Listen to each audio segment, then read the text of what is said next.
Great souls die, and our reality bound to them takes leave of us. Our souls, dependent upon their nurture, now shrink, wizened. Our minds, formed and informed by their radiance, fall away.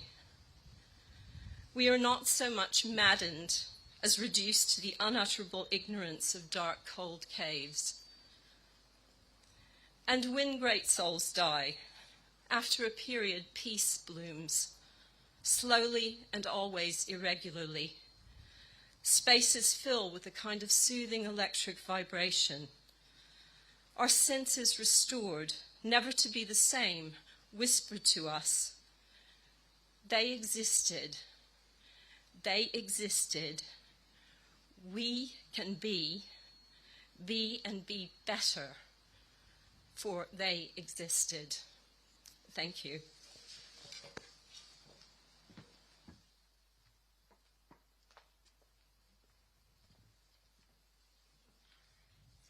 We have an opportunity for Grace, Barney, and Ian's families to address us, and so I would like to invite you, if you would like to join me on the podium here, anyone who would like to take that opportunity.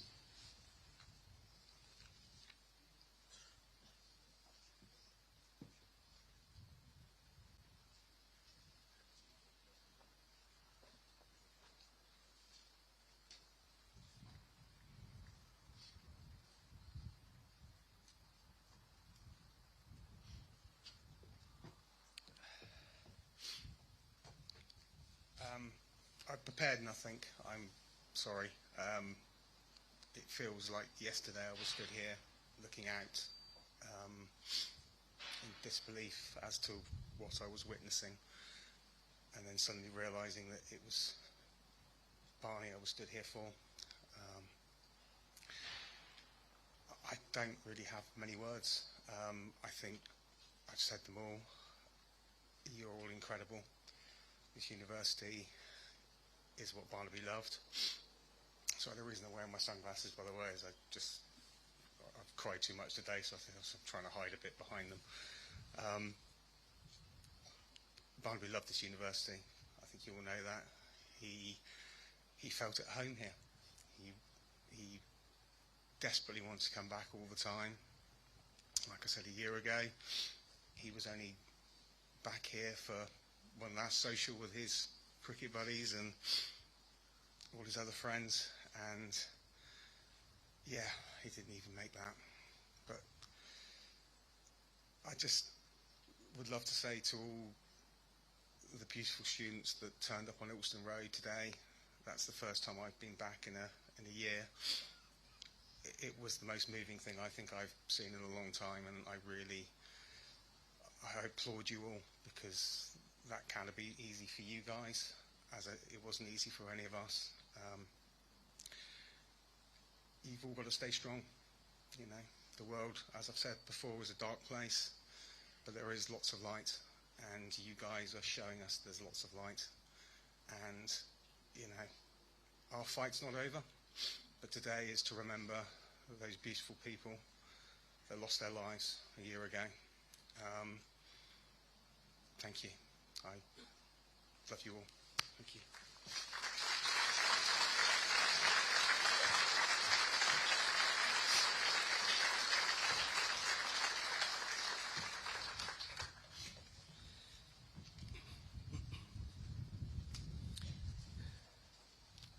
A year ago today, we stood in front of you, absolutely shell-shocked, asking, how could this have happened to us?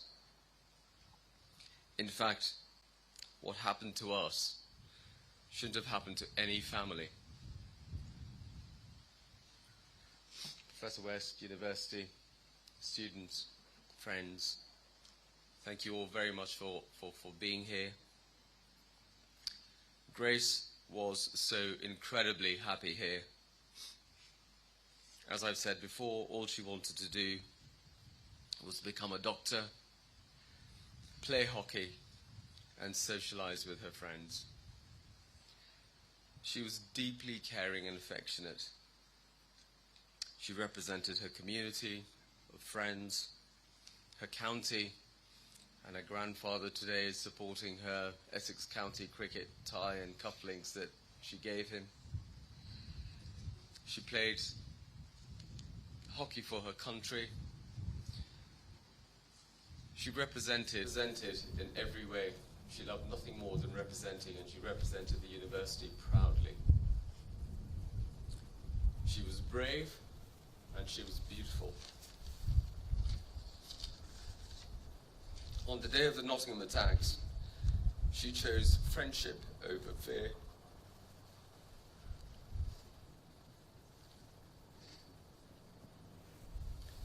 She fought, and she fought valiantly. She was a hero.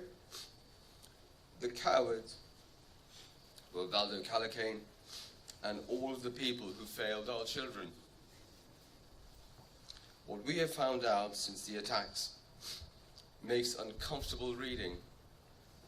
A catalogue of failures, a series of letdowns by the authorities who simply didn't do their jobs. But today is about memorial. It's about remembering how great Gracie and Barney were.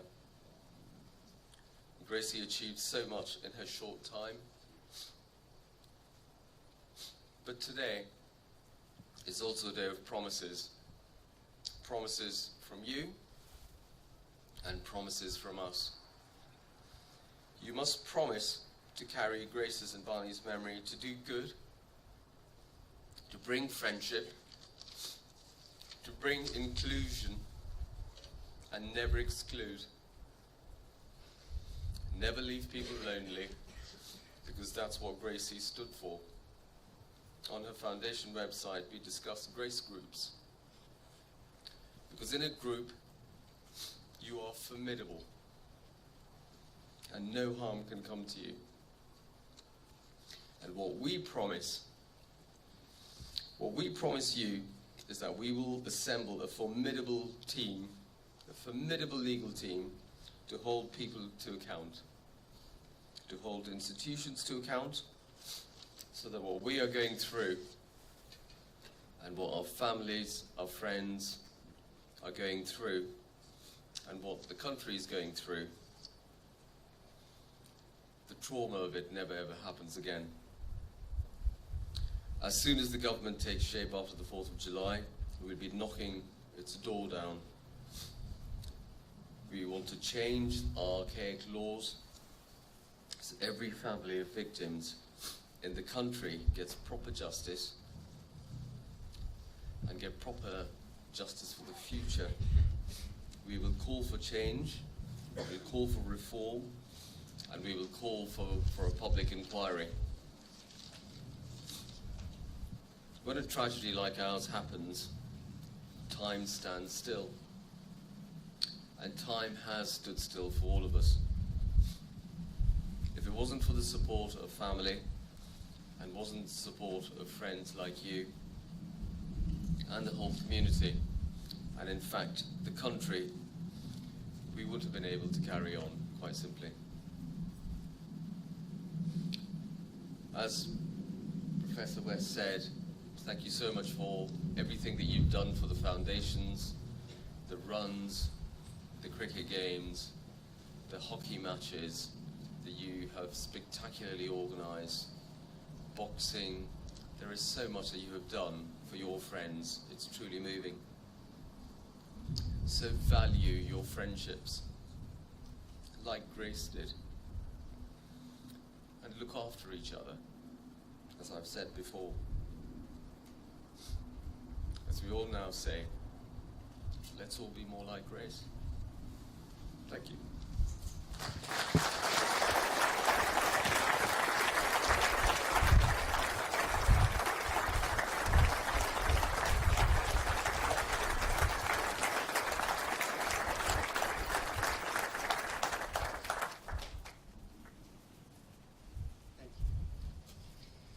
Someone said to me recently that during moments such as this, we can feel like bystanders on the outside looking in.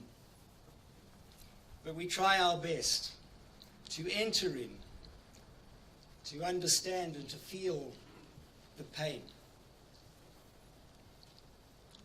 I am a Christian priest, and so my outlook is framed by the Christian story of the world. It tells me that there is great evil in the world, but there is also great good, epitomized by those like Grace, Barney, and Ian, who in their own way showed us that things can be different. And we demonstrate that it can be different when we follow their lead. That story also tells me that God offers us hope, not passive, wishful thinking, but action. An act of trust that a better world, a better Nottingham, is within reach, in which there will be no more death, or mourning, or crying, or pain. One in which everyone will flourish as they should. It's sometimes difficult to grasp that this vision is actually possible. But we are called towards making it a reality, towards doing our part, just as Grace, Barney, and Ian did, and were intending to do. So that the horrors of last year, as Sanjoy said, are never repeated. And so that the brokenness and pain that they brought can be in some way repaired. I commend to you the next 2 minutes of silence, during which we share in the pain of grief, we reflect on our part in making this world a better place, and we remember with gratitude the lives of Grace, Barney, and Ian, who have also played their part in making this vision of the world real. You may also wish to remember the survivors of the attacks. And I will call the 2 minutes to a close in due course. So let's spend the next 2 minutes in silent meditation, reflection, and if you would like to, prayer.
have some flowers to lay in honor of Grace, Barney, and Ian.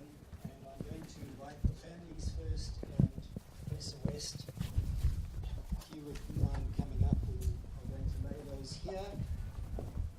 We also have some representatives from the Department of History, School of Medicine, the Hockey Club, and the Cricket Club, who will be laying some flowers in front here as well. You could just wait until. Thank you.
Thank you once again for joining us today. A reminder that should you need it, support is available from our wellbeing and chaplaincy teams, members of whom are visible and identifiable by their hoodies or t-shirts. You can ask one of them about spaces across the campuses that have been set aside for quiet reflection and supportive conversations. The Memorial Woodland Walk, which is between the Millennium Garden and the Downs, is open as a quiet space. You may like to visit that. And Oasis downstairs in the Portland building and the chapel in the Portland building are open. In the chapel, if you would like to light candles and have a moment of silence in memory of the victims, you are welcome to do that too. Thank you for coming. We will disperse now, but we do have some single stem flowers here, and there are a limited number. And I know some of you have brought your own flowers. We would invite you to lay those on the other side of the fountain, and if you would do that right now, and then we will disperse from you. Thank you for being here.